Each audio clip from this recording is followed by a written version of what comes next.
Sí, los graves y los agudos para que no se suene tan feo. Vamos a estar orando al Señor y damos comienzo a la clase número 7. Clase número 7 del segundo ciclo. Y bueno, estamos con ética cristiana, ya saben. Y luego está el pastor Pablo. Oramos al Señor, hermano, y ore por mi garganta. Estoy bastante complicado, ¿no? Pero bien, vamos a orar a Dios. Padre, en el nombre de Jesús, te damos las gracias en esta noche. Estamos reunidos en tu nombre para compartir una oportunidad más el estudio de la palabra. Te pedimos, Señor, la dirección del Espíritu Santo, que tú nos estés guiando, dando claridad, entendimiento, y lo que yo no puedo expresar en mi palabra, que tú des, Señor, iluminación en cada corazón. Pedimos la bendición para los hermanos, amigos de las redes, que también nos van a acompañar esta noche en esta clase, a donde se encuentren, en el lugar que estén, Señor, allí. Tu presencia esté también dando sabiduría y conocimiento de la palabra. Señor, en tu nombre nos disponemos ahora y me dispongo para comenzar esta clase en el nombre de Jesús. Amén y amén. Amén, hermano. Tome su asiento. Bienvenido en esta noche a la escuela bíblica. Estamos con dificultad en el clima, pero bueno, ya estamos entrando en el invierno. Bien. Estamos con sistemática general en ética cristiana. En la última clase habíamos visto que la exigencia de ser santo era en contraste con Dios, que es santo, ¿no? Dios demanda, seréis santo porque yo soy santo, y esto abarca 3 dimensiones de la conducta humana. Vimos que tiene que ver con la relación con Dios, en primer lugar, la relación con el prójimo y la relación con nosotros mismos, ¿no? ¿Cómo encontrar esa meta y camino de santidad? Como dijimos anteriormente, se trata de una santificación progresiva, un proceso que dura toda la vida, acá lo puse. Es una santificación progresiva, que el proceso dura toda la vida, hasta el último momento de respiración que tengamos en esta tierra. Estamos en ese proceso. No es que hay una meta o que hay un límite, ¿no? Y que, bueno, alguien puede decir, ya está, ya llegué. No, la santificación es progresiva. Yo le decía a los hermanos que tengo un cartel en la secretaría que dice: ten paciencia conmigo, Dios todavía no terminó. Y esta es la esencia, ¿no? Dios no terminó con ninguno de nosotros. Mientras que caminamos en esta tierra, estamos en ese proceso.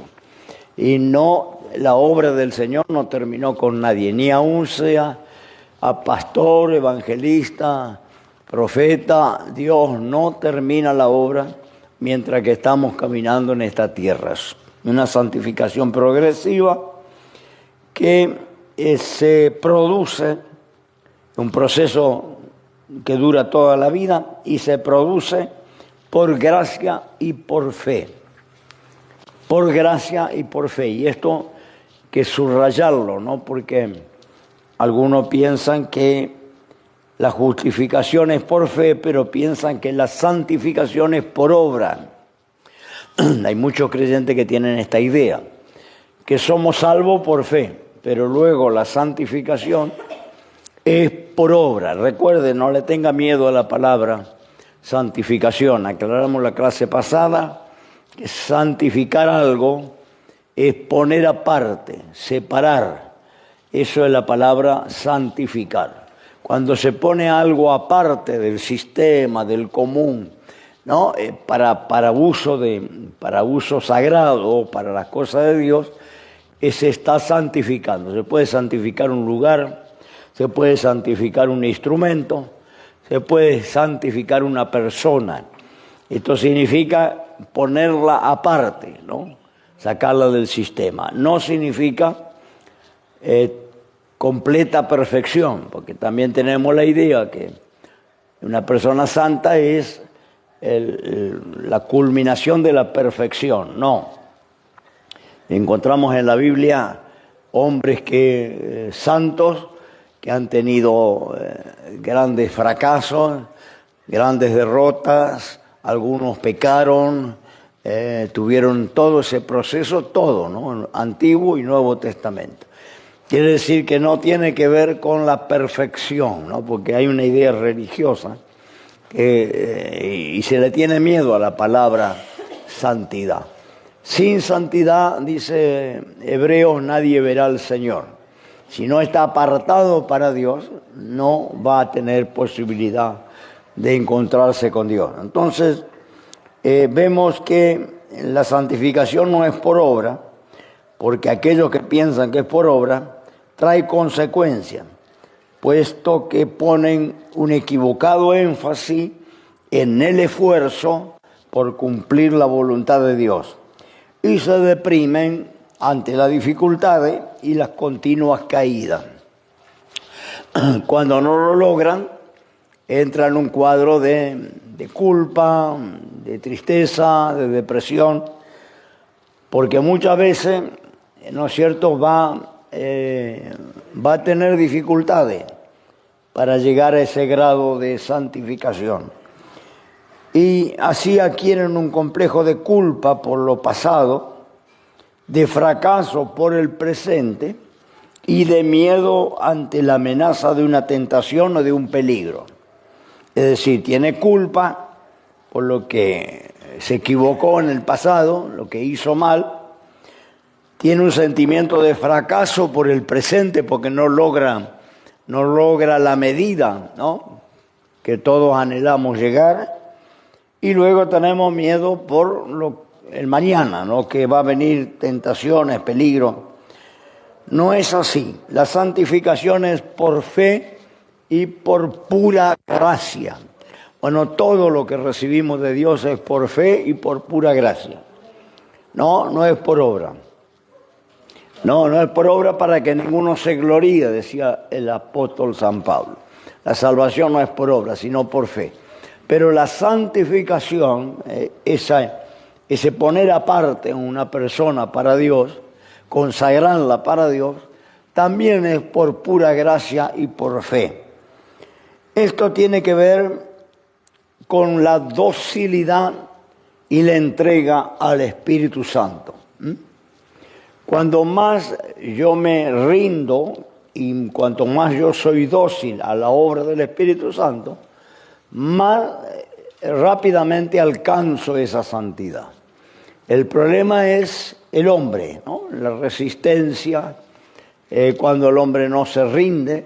Usted sabe que hay hombres que no están 30 años en la iglesia y hay áreas que todavía no rindieron.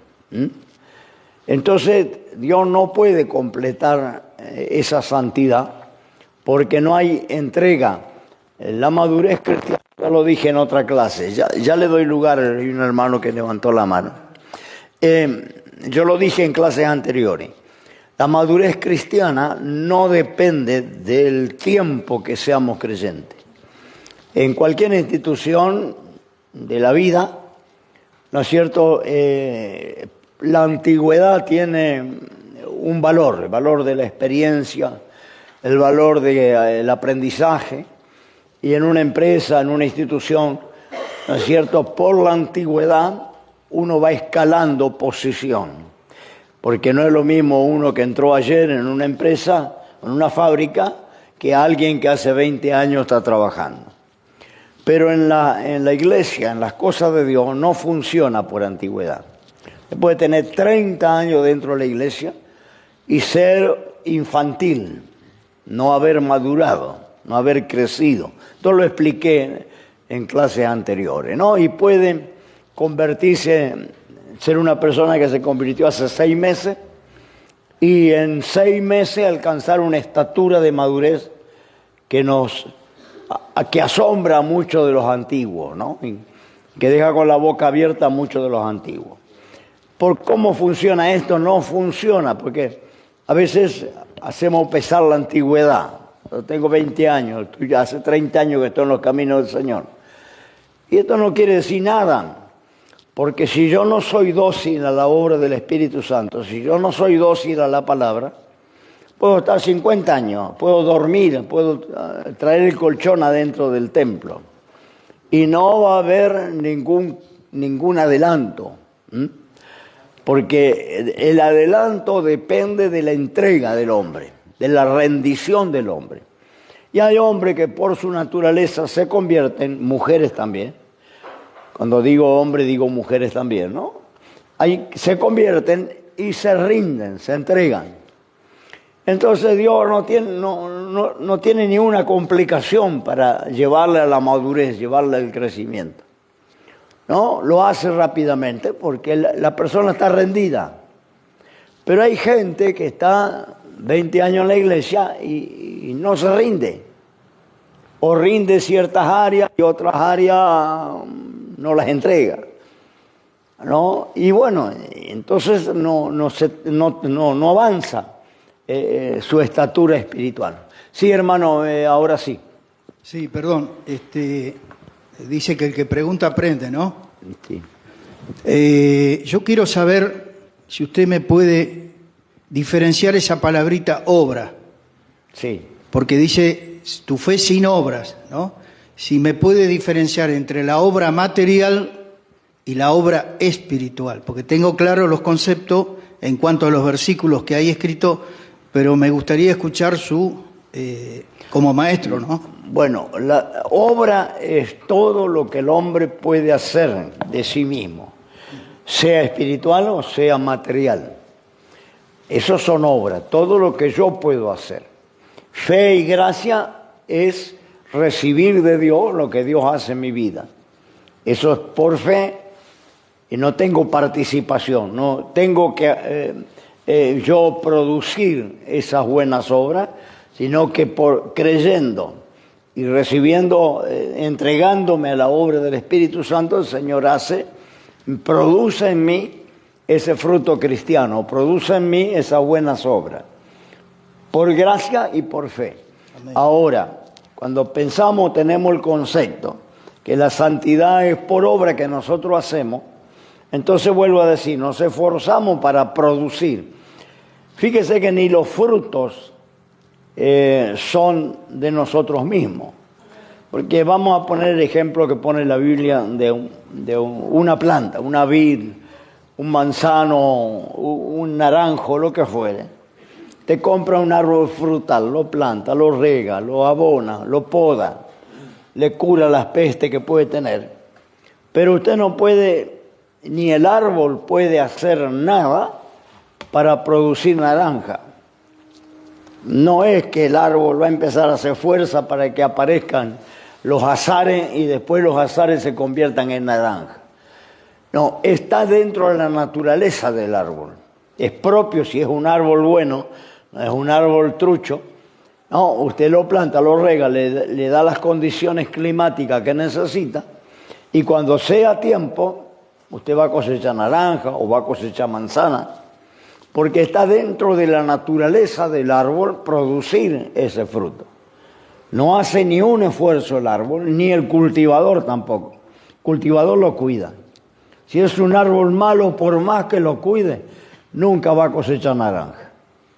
Yo he tenido que sacar algunos frutales que me vendieron truchos y por falta de pericia, ¿no? Uno lo planta, crece, viene grande, lo limpia, lo abona, pero nunca da fruta, porque son silvestres, como aquella viña, aquella vid silvestre de Isaías capítulo 5, que dice que el viñador esperaba que llevase fruto, pero como las vides que fueron plantadas eran vides silvestres, no dan fruto, y si dan fruto es agrio, no es comestible, ¿no?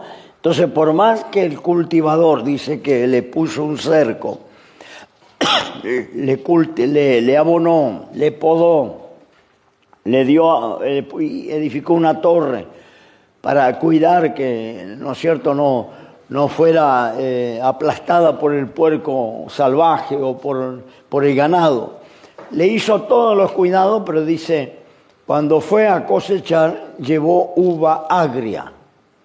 Y el cultivador dice, ¿qué haré con mi viña? Yo hice todo lo que tenía que hacer. Esperaba que llevase fruto y dio fruto silvestre. Entonces quiere decir, cuando la planta es maleada, la planta mala, no va a dar fruto por más que el cultivador haga todo el esfuerzo que quiera hacer. No va a producir porque la naturaleza de esa planta es maleada, mala. Eso dijo el Señor, el cardo no produce uva, el espino no produce higo, ¿no? Porque no es la naturaleza de esas plantas. Son plantas que van a producir espina, van a producir otra cosa, pero no van a producir fruta agradable porque no es su naturaleza. Lo que quiere decir que si yo tengo un nuevo nacimiento, ¿no? Si no hay nuevo nacimiento, no hay resultado ninguno. Eso lo dijo Jesús a Nicodemo, necesario nacer de nuevo. Nicodemo, un maestro de la ley, un hombre que conocía la palabra a la perfección. Maestro de la ley quiere decir que interpretaba la ley para el pueblo. Pero esto no le adelantaba a él. Él tenía que experimentar un nuevo nacimiento. Si no naciera de nuevo, no tenía ninguna posibilidad de ver el reino de los cielos. Tenía que nacer de nuevo. Él no entendía eso, cómo un hombre viejo puede entrar en el vientre de su madre, ¿no? Cuando ya hemos nacido biológicamente. Pero Jesús no estaba hablando del nacimiento biológico, estaba hablando del nacimiento espiritual. El nacimiento espiritual se produce por una obra del Espíritu Santo y la simiente de la palabra. Recuerde que la palabra, comparada con una simiente, con una semilla, el sembrador salió a sembrar. La palabra es simiente, ¿no? El nacimiento biológico se necesita una mujer, la matriz de una mujer y la simiente del hombre, ¿no? Una mujer, si son un matrimonio de dos mujeres, nunca van a poder engendrar un hijo, ¿no? Porque van a tener que ir a un banco de esperma, una donación. Es lo mismo si son un matrimonio de dos hombres. No pueden engendrar hijos, no pueden multiplicarse. Para multiplicarse necesita la matriz, el óvulo de una mujer, que sea fecundado por el esperma de un hombre, la simiente del hombre, ¿no? Y en el nacimiento espiritual se necesita, ¿no?, la obra del Espíritu Santo. Si no obra el Espíritu Santo, porque el católico tiene la Biblia, los adventistas tienen la Biblia, los testigos de Jehová tienen la Biblia, los brujos tienen la Biblia, los abogados y los jueces tienen la Biblia, pero nada que ver con nacimientos espirituales. No, está la simiente, pero no está el Espíritu Santo. Es como tener el esperma del hombre, pero no tener una matriz. No pasa nada, ¿no? Se necesita la combinación del esperma con el óvulo para que se engendre una vida. Lo mismo necesita la obra del Espíritu Santo con la simiente de la palabra para el nacimiento espiritual. Eso no es humano, eso no lo hacen los predicadores, eso no lo hacen las religiones. Eso tiene que ser Dios obrando, ¿no? El Espíritu Santo, cuando predicamos, cuando ministramos, tiene que estar el Espíritu Santo. No está el Espíritu Santo, de balde. Porque va a ser letra, conocimiento de letra, y no va a haber vida espiritual. La vida espiritual se produce en los nuevos nacimientos. Esto le dijo el Señor a ese maestro de la ley. Cuando el Espíritu Santo aplica la palabra. Por eso, yo muchas veces he aclarado en los estudios que la conversión del hombre no es emocional, tampoco es intelectual. Porque algunos predicadores apelan al intelecto con su oratoria. Otros predicadores apelan a las emociones, ¿no? Y esto no sirve para producir nacimientos espirituales. Esto no produce nacimientos espirituales. Lo que produce nacimientos espirituales es la simiente de la palabra, ¿no? ¿Se acuerda que habíamos hecho un año la composición del hombre, tripartita? Y habíamos puesto cuerpo, lo externo, lo que se ve, alma, lo intermedio, el alma, el asiento de las emociones, del intelecto y de la voluntad. También es tripartita el alma. Podemos dividirla en tres partes. El alma es tripartita: emociones, voluntad y el intelecto. Pero la persona, el ser de la persona, es el espíritu, que a veces se confunde, ¿no es cierto?, en la dialéctica bíblica, alma y espíritu, se mezcla todo allá, pero son dos cosas bien diferentes, ¿no? El alma y el espíritu son dos cosas bien diferentes, que la Biblia utiliza indistintamente los dos términos para referirse al hombre interior. El hombre interior está compuesto de dos partes. El hombre exterior está compuesto de una sola parte. ¿Cuál es el hombre exterior? Carne, hueso, química, ¿no es cierto?, lo físico, lo que vuelve al polvo de la tierra. Ese es el hombre exterior, lo que vemos, lo que tocamos, lo que los médicos pueden operar, ¿no es cierto?, hacer una intervención. Pero hay dos partes invisibles que no puede llegar la ciencia, no puede ver el hombre, no hay aparato que lo pueda, ¿no es cierto?, visualizar: el alma y el espíritu. No puede una tomografía mostrar el alma, no puede una radiografía mostrar el espíritu. Son partes invisibles que conforman el hombre interior, que Pablo dice: el hombre interior se renueva día por día, el exterior se desgasta. El exterior se envejece, se deteriora, pero el interior está renovándose día por día. Ese hombre interior, cuando morimos, abandona el cuerpo, sale del cuerpo. Cuando sale del cuerpo, sale el espíritu y el alma. Son indivisibles. Estos nunca se separan, ni siquiera en la muerte. Espíritu y alma son indivisibles, conforman el hombre interior. Es decir, que cuando yo muero, mi espíritu va a seguir teniendo pensamientos, recuerdos, emociones y voluntad, porque todos esos componentes pertenecen al hombre interior, que son inseparables. Lo que yo abandono es el cuerpo, la carne, los huesos, los químicos, ¿no es cierto?, que conforman el cuerpo. Eso va al polvo de la tierra, al cementerio. Pero el hombre interior abandona el cuerpo y sigue siendo consciente. Esto lo digo con basamento bíblico. Basta leer la historia que cuenta el Señor sobre el rico y el Lázaro, que hay un gran error en el pueblo evangélico decir la parábola, incluso las Biblias están tituladas la parábola del rico y el Lázaro. Creo que es Lucas 19, si no me equivoco. Hasta las Biblias antiguas se refieren a la parábola. No, Lucas 16.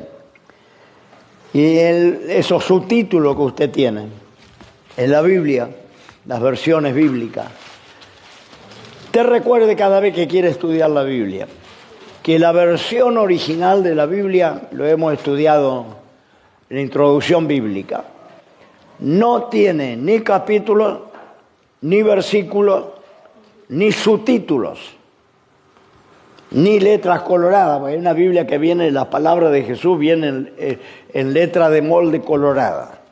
Eso no existe en los originales, eso lo han hecho los editores con una cuestión práctica para buscar los textos, para cuando yo me refiero a Lucas 16, usted abre su Biblia y entra en donde yo estoy leyendo.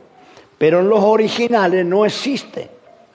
Y a veces esa división que han hecho en capítulos y en versículos corta los temas al medio.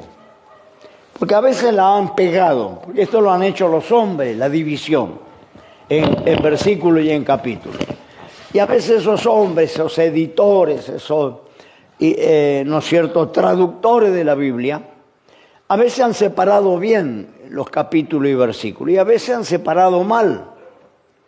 Porque no es, los capítulos y versículos no son inspirados por el Espíritu Santo. La palabra sí, es inspirada por el Espíritu Santo. Pero los capítulos y versículos no. Entonces a veces un tema que usted viene leyendo, usted termina forzosamente cuando termina el capítulo. Dice amén. Y muchas veces el tema está cercenado al medio, o a la 3/4 parte, porque el tema sigue abajo, o sigue más arriba. Entonces usted guíese por los temas, no se guíe por capítulo y versículo. Lea el tema y vea dónde termina y olvídese de los capítulos y versículos. Y ni le cuento de los subtítulos. Que dice la mujer samaritana, la parábola del sembrador, la oveja, las 100 ovejas. Esos subtítulos que ayudan también para el nuevito buscar los temas, más o menos moverse en la Biblia, tampoco existen los originales. Recuerde que el hebreo se escribía de derecha a izquierda. Ni siquiera se escribe como nosotros, de izquierda a derecha. El hebreo escribe de derecha a izquierda. Escribe en tipo columna, así que nada que ver. Cuando se traduce al castellano, eso se conforma diferente, ¿no? Y no tiene, vuelvo a decir, subtítulo. Entonces, cuando usted en la Biblia encuentra, que dice la Biblia, el subtítulo, la parábola de, bueno, en la versión antigua no, gracias a Dios. La versión antigua dice el rico y Lázaro. En la versión moderna, casi toda, la parábola del rico y el Lázaro. Y todos se comen, ¿no es cierto?, se tragan el bocado y hasta predican. Vamos a leer la parábola del rico y Lázaro. No es una parábola. Parábola es una figura retórica, una parábola es una comparación. No, una comparación con algo cotidiano para revelar alguna verdad espiritual. Eso es una parábola, una figura. Yo tomo la figura, bueno, es enredado como el tejido de una silla que tenemos acá adelante. Estoy usando una comparación para hablar de una personalidad, ¿no? Y así son las parábolas, comparaciones, ¿no? Sembrador salió a sembrar. La semilla de mostaza, la más pequeña de todas, se hace el árbol más grande, así el reino de los cielos. El reino de los cielos es semejante. Ya la misma palabra dice semejante, porque es una figura que va a usar para resaltar algunos puntos. Pero la historia del rico y Lázaro comienza diciendo, había un hombre rico. Amén. Es decir, está relatando una historia real. No está relatando una parábola, sino está el Señor corriendo el velo y mostrando qué pasa en la muerte. Entonces comienza diciendo, había, ¿no? No una comparación, por eso no es una parábola, una historia real. ¿No? Y relata la historia y hasta da nombre, por lo menos del creyente. No da nombre del incrédulo, porque parece que no tiene mucho valor para Dios tener presente cómo se llamaba el rico. Dice, un hombre rico. Pero el mendigo que era creyente dice Lázaro, con nombre. Y por allá dice, no, murió el hombre rico y fue sepultado. No relata más ni una cosa. Murió cementerio. Pero cuando va a la muerte de Lázaro, dice, murió Lázaro y los ángeles del cielo le llevaron al seno de Abraham. No, ahí está relatando qué sucede con el creyente, qué sucede con el incrédulo cuando se muere. Y vemos que el rico alzó sus ojos en el tormento y pudo ver a Abraham del otro lado de la cima que separaba aquel lugar, ¿no? Pudo ver a Abraham. ¿Con qué ojo? ¿Cómo pudo hablar? ¿Cómo pudo sentir la lengua seca? Porque decía, dile a Lázaro que moje el dedo en agua y refresque mi lengua, que soy atormentado en esta llama. ¿Cómo sentía la lengua? Si el cuerpito de él lo llevaron al cementerio y lo enterraron. Él no tenía el cuerpo, Lázaro tampoco. ¿No? Ninguno de los dos tenía cuerpo. Pero podían comunicarse, podían ver, podían, ¿no es cierto?, oír. Y podían recordar, porque por allá el rico dice, Padre Abraham, manda que alguien se levante de los muertos porque tengo 5 hermanos. ¿Dónde estaban los 5 hermanos? En la tierra, vivo. Tengo 5 hermanos para que no vengan en este tormento, que se le aparezca alguien de entre los muertos. Les predique. No, que allá Abraham le contesta, tienen a los profetas y a Moisés, a ellos óiganlo. No es que los profetas andaban por ahí o Moisés andaba por ahí. Moisés, los profetas Antiguo Testamento, la Biblia. Entonces, ¿qué le está diciendo Abraham? Tienen la palabra, escuchen la palabra.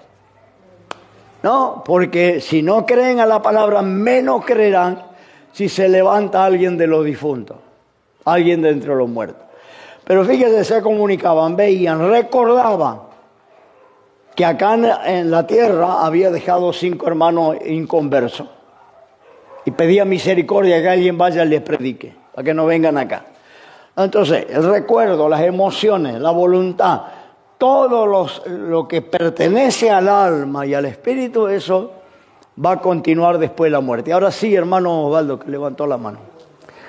Disculpe, a veces no quiero cortar. Sí, está bien, pastor. Una consulta, 2 preguntas. Estamos hablando de la Biblia, el orden de la Biblia, ¿no?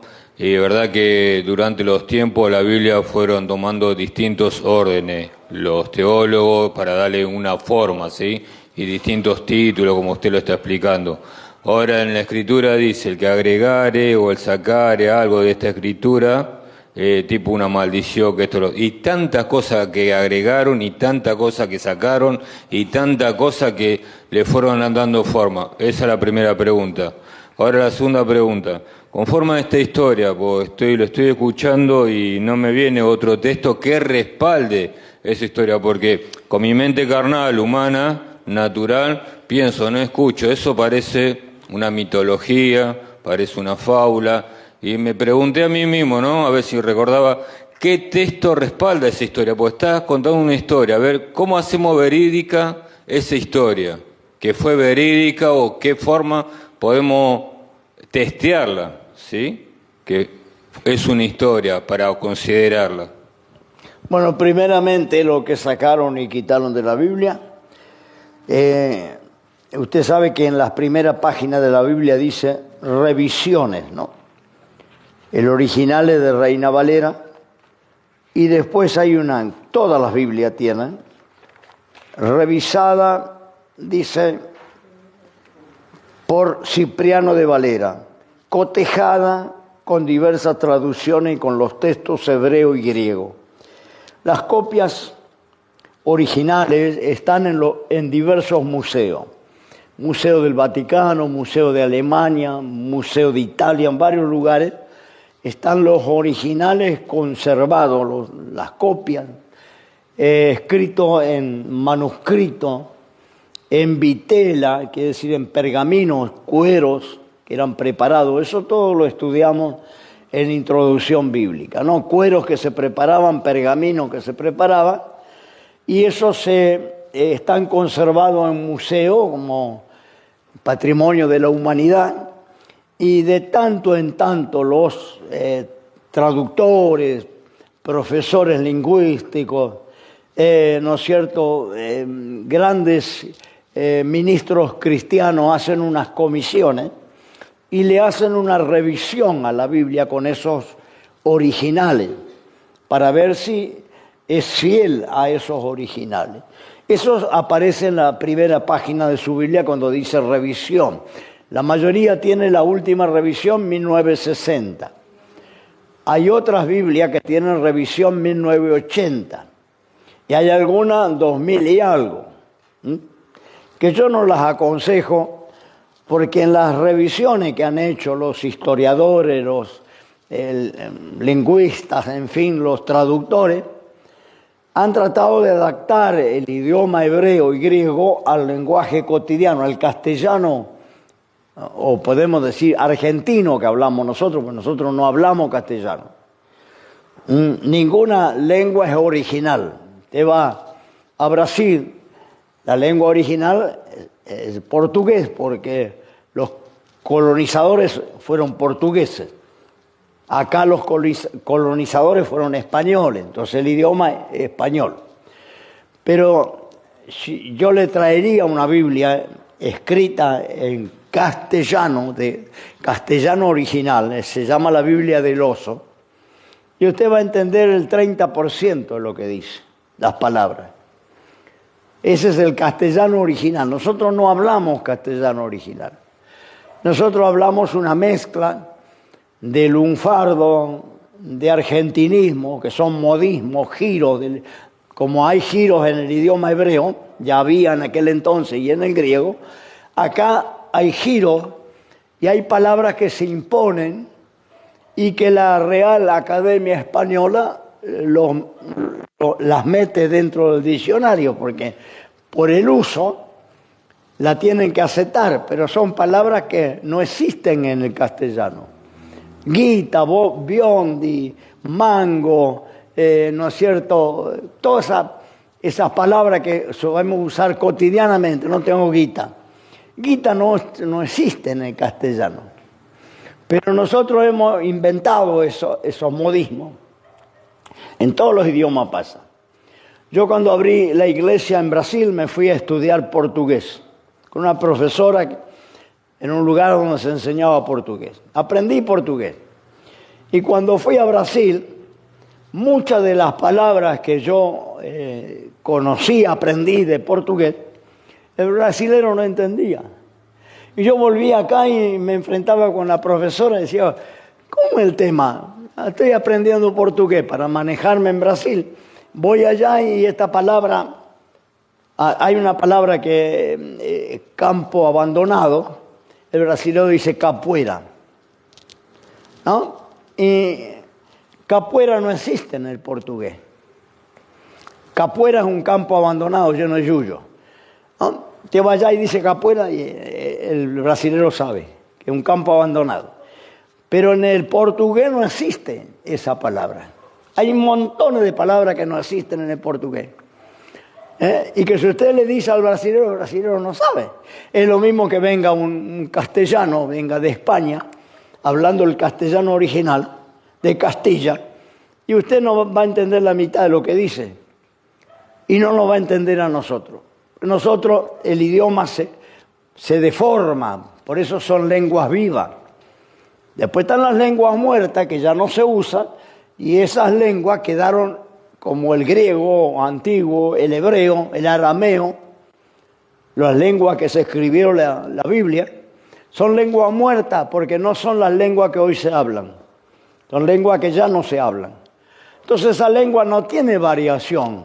La variación viene, hoy los pibes, la generación nueva, que hable con uno viejo de cana y le va a entender el 50%, ¿no? Porque los pibes ya inventaron, ¿no? Modismo, ¿no? Que, no, mira qué llanta que tenés. Yo digo, ¿qué tiene? ¿Se compró el auto? No, y son las tenis. ¿No? Mira qué llanta que tenés. O estuve transando con una piba. ¿No? Transando. ¿No? Y cosas, palabras así, que los viejos nos quedamos desactualizados. Porque ellos lo inventan a propósito para que los viejos, la madre, el abuelo, el tío, no entienda. Es como la cárcel. La cárcel tiene un lenguaje que usted entiende el 50% lo que habla el preso. Pero lo hacen para que ellos entiendan y las autoridades, lo de afuera, no entienden nada. ¿No? Porque usan ese modismo que tienen. Entonces, ¿qué quiero decir con esto? Que los que van a traducir, los que hacen las revisiones, como las lenguas son vivas y van cambiando, ellos cambian las expresiones. Y a veces en ese cambio de expresiones, no, mire que dijera el Evangelio, Jesús se puso a transar con María Magdalena. ¿No? Sería medio, para mí me parece medio manoseado, ¿no? Y eso pasa con las traducciones modernas. Han adaptado tanto el lenguaje que muchas veces ha perdido la esencia de una enseñanza, el significado de una doctrina. Por eso yo aconsejo las antiguas versiones, las más viejas que usted pueda conseguir, porque son más originales, tienen más esencia a la lengua original. Y en esas traducciones modernas, la 1960, para un creyente que se convirtió, un creyente que viene al culto, pero no para estudiar, no para profundizar, no sirve. Y ni le cuento, Dios habla hoy, Dios llega al hombre. La versión internacional que salió, que le digo más, mi hermano le hace los comentarios al pie de la Biblia, es horrible. La han dado vuelta, ¿no? Y algunas doctrinas las han cambiado porque en la adaptación, ¿no es cierto?, se han pasado, vamos a decir, ¿no? Es decir, que al adaptarlo al lenguaje moderno, ha perdido la esencia de las enseñanzas, de algunas enseñanzas que son fundamentales. Por eso vamos a ver tantas diferencias en las iglesias cristianas. Porque algunos agarran esa Biblia, y esa Biblia no dice lo que dice esta Biblia. Pero eso son las traducciones, no son que no sean fieles a los originales. ¿No? La mayoría son fieles a los originales, pero han adaptado el lenguaje al lenguaje cotidiano. Y esa adaptación, ¿no?, muchas veces se lleva puesto algunos fundamentos de la Biblia, porque los cambia. Un pibe joven que habla con un viejo, me va a cambiar mucho mi sistema, mi concepto, porque el pibe habla en otro idioma que yo hablo, que soy una persona vieja. Yo voy a la cárcel, el carcelero, el preso habla otro idioma. En la mitad de las cosas no vamos a entender, ¿no? Y si yo me meto en ese idioma, bueno, sí, me defiendo con los presos, pero afuera voy a ser nadie va a entender lo que yo diga afuera. Sirve para dentro de ese ambiente. El lenguaje de los pibes sirve para los boliches, el sábado, domingo, cuando se juntan de la misma edad, sirve. Pero no sirve para la escuela. Porque vaya a hablar en la escuela, la maestra le va a tirar la oreja, le va a retar. Hable bien, Carlito, María, como sea. Hable bien, aprenda a hablar, aprenda el castellano. No sirve afuera, se va a querer comunicar con un viejo, no vamos a entender nada los viejos. ¿Entiendes? Y eso pasa con la Biblia cuando se adapta tanto al lenguaje moderno que terminamos desconociendo lo que quiere decir o dice algo que la Biblia no quiso decir. Pero los originales las copias están en los museos y de tanto en tanto se hace un control, una revisión con los originales presentes y con un cuerpo de traductores, de gente que entiende el arameo, que entiende el griego, que entiende el hebreo, y revisan, ¿no? ¿Y por qué podemos confiar en estas traducciones? Porque no hace mucho se descubrieron unos rollos que se llaman los rollos del Mar Muerto, no hace mucho, unos rollos que tienen rollo de manuscritos, de vitela, escritos a mano por un escriba hebreo. Estos rollos estaban dentro de una cueva, dentro de unos recipientes de cerámica, a la orilla del Mar Muerto. Se llaman los rollos de Quorón o los rollos del Mar Muerto. Estos rollos contenían el profeta, todo el libro del profeta Isaías. Entonces esto es un tesoro arqueológico que despertó el interés de todos los científicos del mundo y de todos los traductores del mundo. Y vinieron a cotejar esos escritos con las Biblias que nosotros usamos. Y el libro del profeta Isaías que nosotros tenemos está exactamente igual traducido que esos rollos que tienen más de 1500 años de antigüedad. Dice que no lo podían desenvolver porque se deshacían. Tuvieron que hacer un proceso para desenrollar esos rollos, porque al desenrollarlos se pulverizaban de la cantidad de años que tenían. Y se asombraron de que estuviera tal cual como lo tenemos hoy traducido. Porque no nos perdamos de vista los creyentes que el cielo tiene un compromiso con esta palabra.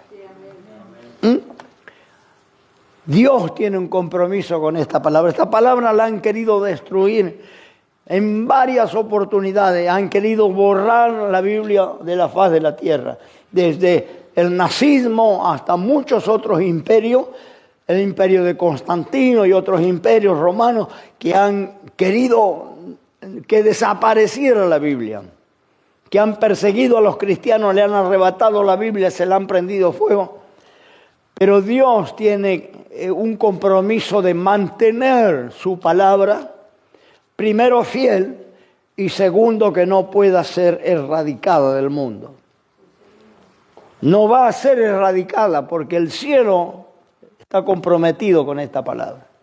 Entonces tenemos que tener esa certeza de que la palabra sí puede que tengamos que usar de discernimiento cuando aparece una Biblia moderna y tener un poquito de luz para cotejar y decir, esta no sirve y no la aconsejo. No compre esa Biblia porque no sirve, le va a turbar. No, eso ha pasado siempre. Pero tenemos todavía originales o Biblias, traducciones que son fieles, que son confiables y que son la fuente de inspiración para millones y millones, porque no hay otro libro que haya podido transformar tantas millones de vidas como este libro. No hay otro libro que se haya publicado en mayor cantidad que la Biblia. Es el libro más publicado en el mundo entero, más traducido en el mundo entero, a casi todas las lenguas conocidas. Entonces, vuelvo a decir, es un libro milagroso, es palabra de Dios y Dios tiene que cuidar esa palabra para las futuras generaciones, ¿no? No puede ser, pasará el cielo y la tierra, mi palabra no pasará. Dios tiene un compromiso con esa palabra y nosotros creemos eso, ¿no? Bueno, por otro lado, el tema en la segunda pregunta que me hacía, ¿cómo podemos comprobar? Porque yo estoy hablando de una historia, pero podemos tomar varias historias de la Biblia que confirman esta realidad en la muerte, ¿no? Confirma cosas de experiencia que han tenido hombres de Dios, como el apóstol San Pablo. San Pablo no sabía si había muerto, no sabía si estaba vivo, no sabía si se fue en el cuerpo, se fue en el espíritu, pero él relata que fue llevado al tercer cielo y que vio cosas que no puede expresar con su boca, cosas él llama inefable. Vi cosas inefables que no les he dado al hombre expresar con su boca. No sé si fue en el cuerpo, no sé si fue en el espíritu. Todavía él, para no gloriarse, dice, conozco un hombre. No dice que era él. Habla en tercera persona. Conozco un hombre que fue llevado al tercer cielo. No, para no gloriarse que había sido él en esa revelación. además de las experiencias personales de cientos de creyentes a lo largo de la historia. Yo me convertí por esa experiencia. Yo era totalmente burlador, ateo y perseguidor de los creyentes. No creía en nada.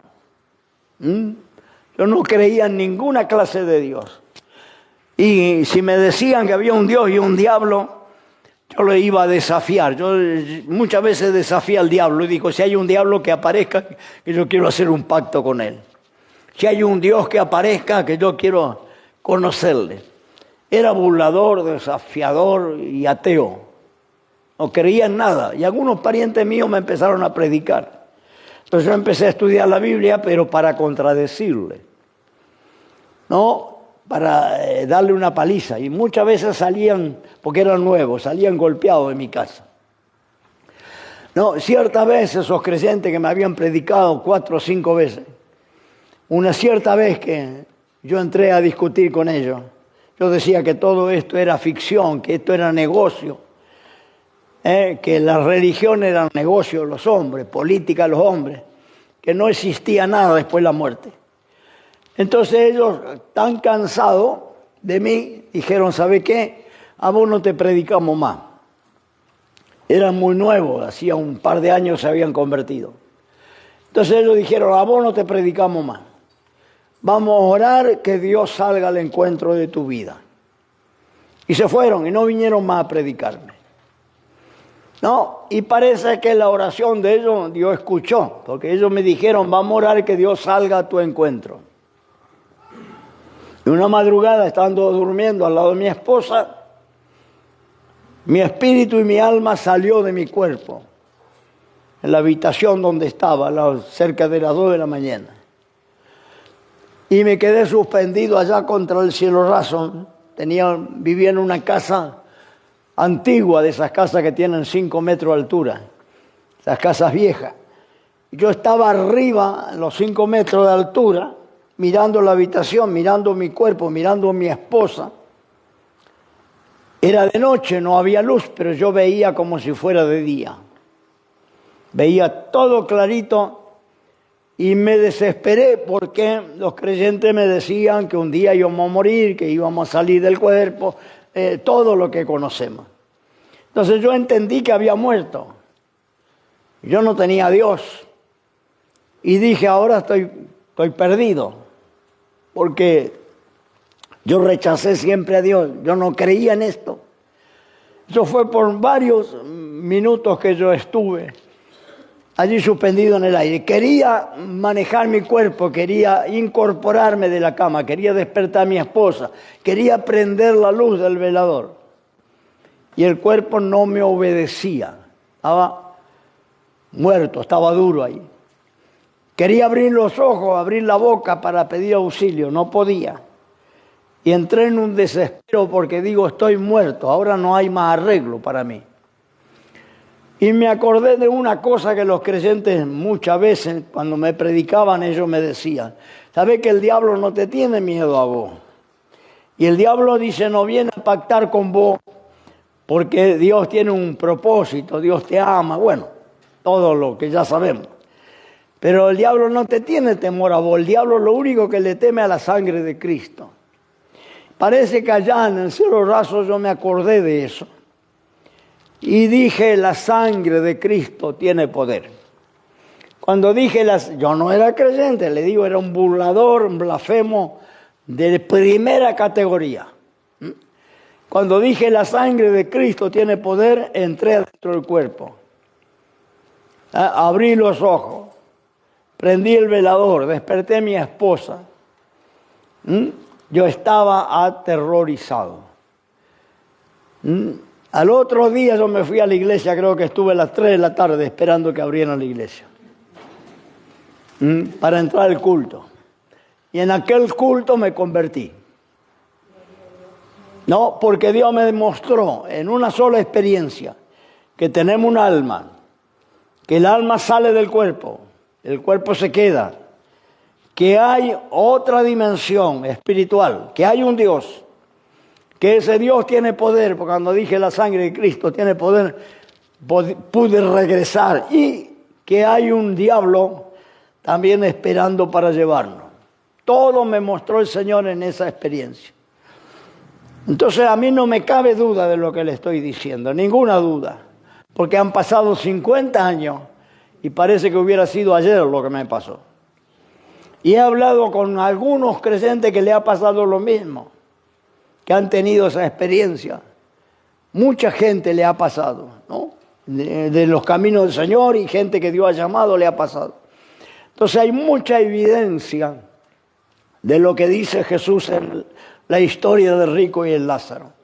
Hay mucha evidencia y muchos otros textos en la Biblia, muchas otras historias que podíamos confirmar lo que dice Jesús, porque tenemos resurrecciones, tenemos situaciones donde gente que ha muerto y ha regresado.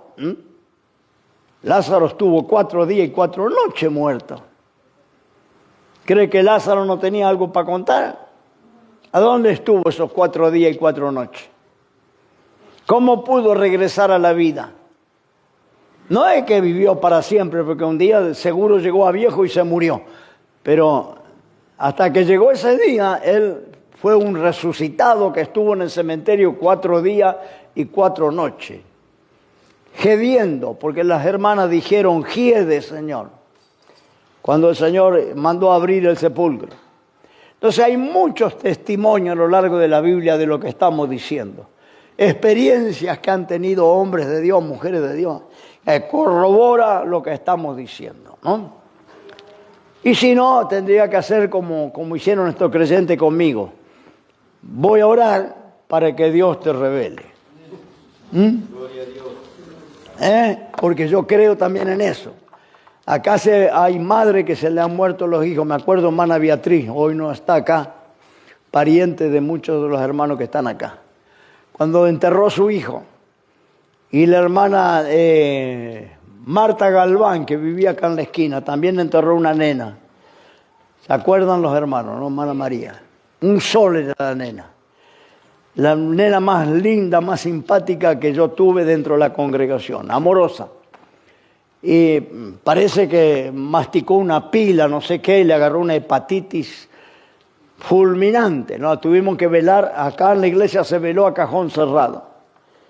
Murió en mi brazo, porque yo estaba en el hospital de niños todas las veces que podía, consolando a los padres, porque era una hepatitis, que la nena se puso color naranja la piel de ella. Los médicos recomendaron velarle a cajón abierto, súper contagioso. Parece que ella jugando, había mascado una pila, eso fue al hígado y le produjo esa hepatitis. Y murió en mis brazos en terapia intensiva. Yo le acompañaba y oraba con ella y le tenía en mis brazos cuando falleció, cuando su espíritu se fue. La madre desconsolada, ¿qué edad tenía, si alguien me recuerda? 5 o 6 años. 4 o 5 años. Hermano tenía el nenito de la hermana Beatriz también, 4 o 5 años.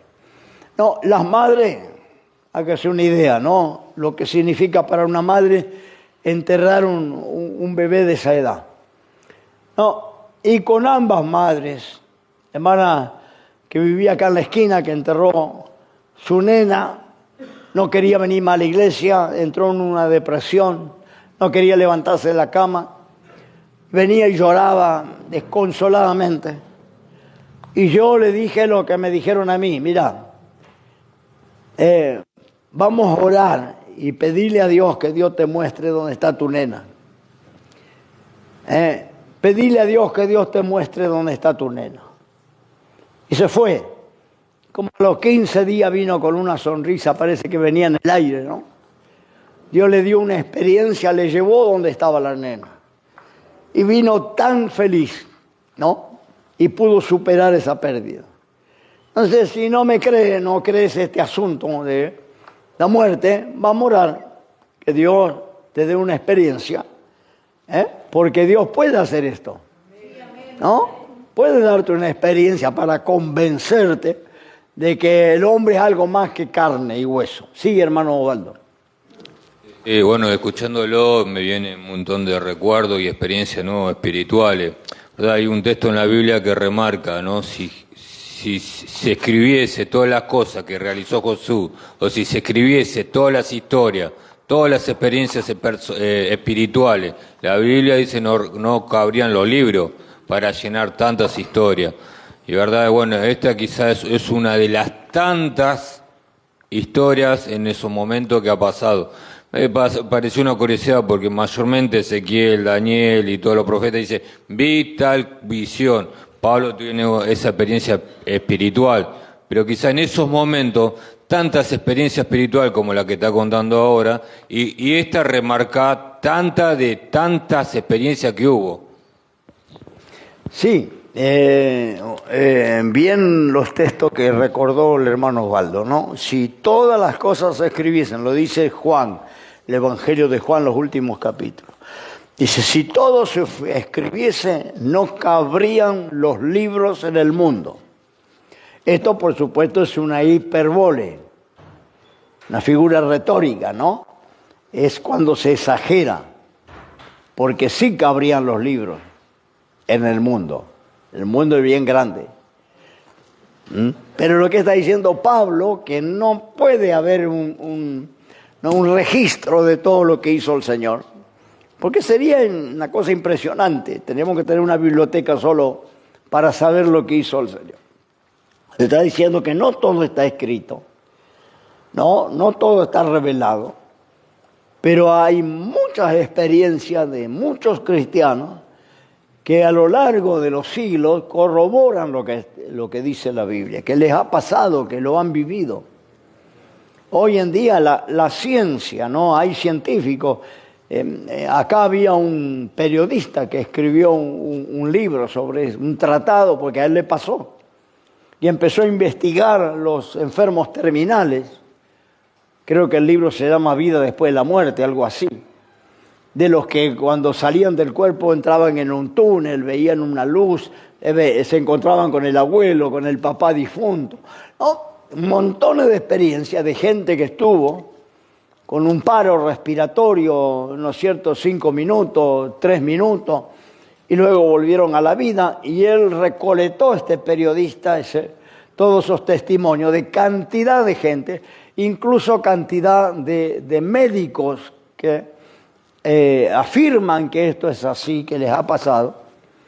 ¿No es cierto? Gente que están en quirófano. Yo he conocido, y yo le podría contar, y no soy un científico, pero he orado por gente en estado vegetativo, gente con muerte cerebral, enchufada con 400 mangueras, 400 aparatos, en una carpa de oxígeno, que los médicos dijeron, lo tenemos que desconectar porque ya está muerto, no tiene, por eso yo, y me extiendo un ratito, yo no soy a favor de la donación de órganos.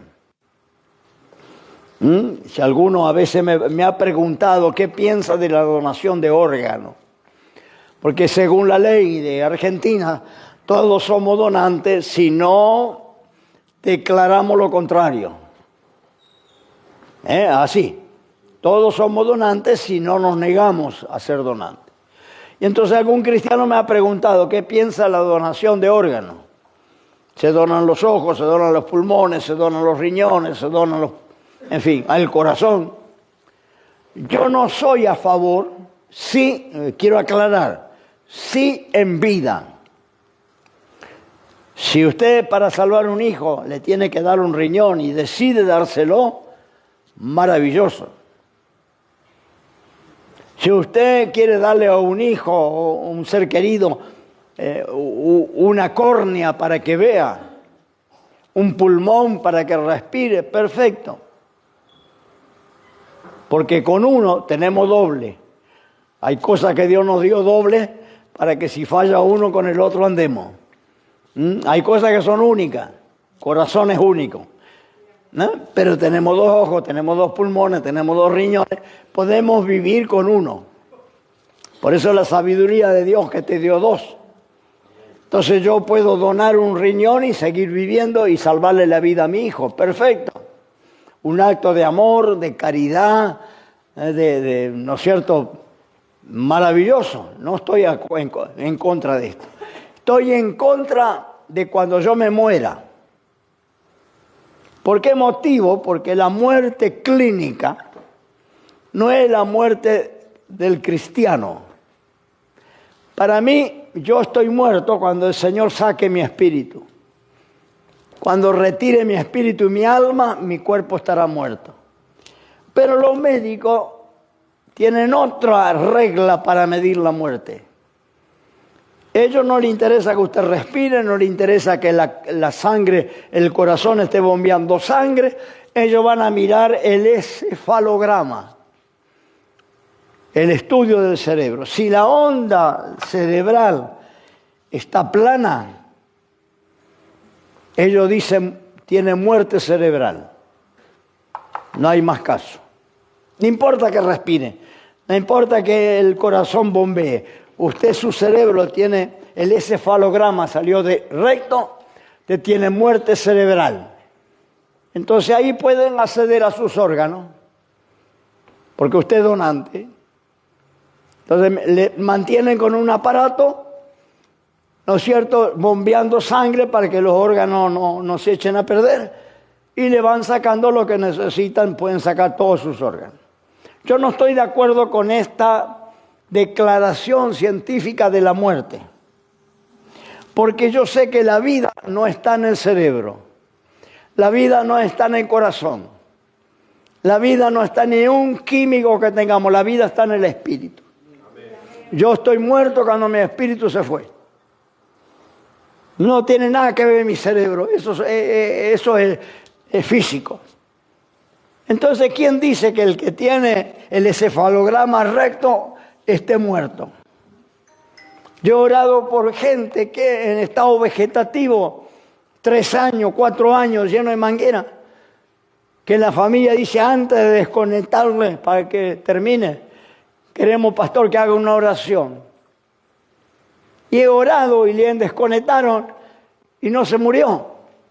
Y volvió en sí, recuperó su conciencia, salió del estado de coma, salió del estado vegetativo y contó para todo el mundo que mientras él estaba con el encefalograma recto en estado vegetativo, asistido por las máquinas, él escuchaba todo, él veía todo lo que los doctores hablaban, lo que la mamá venía y le tomaba la mano y le cantaba sus canciones de cuna, él escuchaba todo.